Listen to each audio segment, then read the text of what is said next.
The Democratic National Committee has laid off staff members with just 1 day's notice and no severance, according to the union representing its workers. The union is now blasting the DNC, not only over its handling of mass layoffs, but also what the union calls mismanagement by senior leadership, as the Harris campaign's mass spending continues to be scrutinized. The DNC Staff Union says the layoffs announced go far beyond the typical turnover seen after an election. Many of those laid off were assured that their jobs would be secure after the election, and some had worked for the party for decades, according to the union.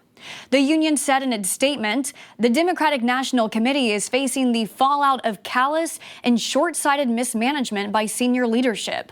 The DNC's senior leadership has chosen to leave loyal staff scrambling to cover rent, medical expenses, and child care costs. The principles we champion on the national stage have been disregarded in our own workplace. According to Axios, the mass layoffs at the DNC have heightened concerns over the extent of debt from Vice President Kamala Harris's presidential campaign. The campaign spending has been under the media spotlight since the election loss.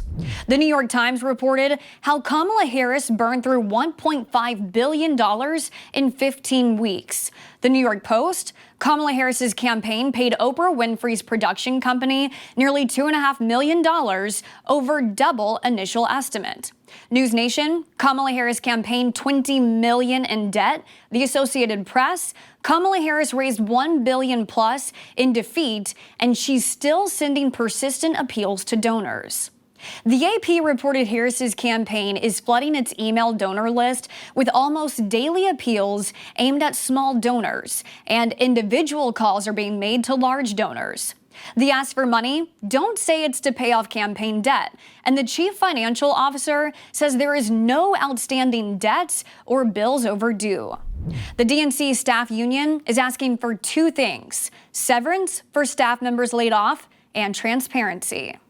Thanks for watching our news update. For more stories that matter to you, download the Straight Arrow News mobile app or visit us online at san.com.